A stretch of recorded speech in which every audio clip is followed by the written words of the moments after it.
پیره د دریاب په غاړه ابراهیم بن ادهم ناست دی. څه کسان ورپسې راغلل چې ویې کتل دی ناست دی د دریاب په غاړه او ځان له کپړې ګنډي، کورتۍ شلېدلې ده هغه ځان له ګنډي. یو پسې راغله چې ویې کتل ابراهیم حضرت دا څه چل شوی دی؟ حضرت ولې تا ولې بادشاهي پرېښوده او دا څه د خدای په قهر اورېدلی؟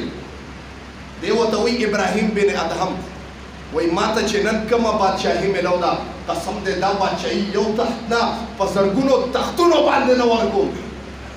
هغه رعایا وې جوړ د باچا صاحب چې کوم دی نو تقریبا چې مزغو کې فرق راغلی دی. وایي دا څه وې؟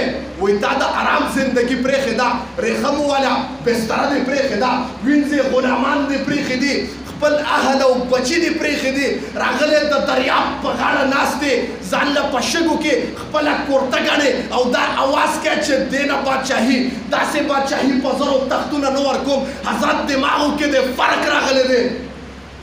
ما ورته وی وایي دماغو کې تاسو ته ښکاره کړم خپله بادشاهي چې الله ماله څونه بادشاهي راکړې ده. هغې وی ښکاره که نو کومه ستن چې ورسره وه تارې ترې ویسته دریاب ته یې وغورځوله. وایي ورځې تاسو زما رعایې زما بادشاهي منئ؟ وایي حضرت ولې نه منو؟ وایي ما نه د دې دریاب نه دا ستن پیدا کړي. ټول په خندا شي. حضرت یې پوره پرخته مزغو کې جي اوس پته ولګېده چې پوره بس مزغو دی کار پرېښې. حضرت علاج ته نه کوو خو خپله دغه سنبال کړي. هغه ته یې لیونی نه یم. اوس ته خپل د اعمالو برکت ته تخیم چې ما بادشاهي پرېښې ده او رب مې او فقیري مې مختار کړې ده چې آقای نامدار محمد مصطفی صلی الله علیه وسلم مبارک د زمانې فقیر دی.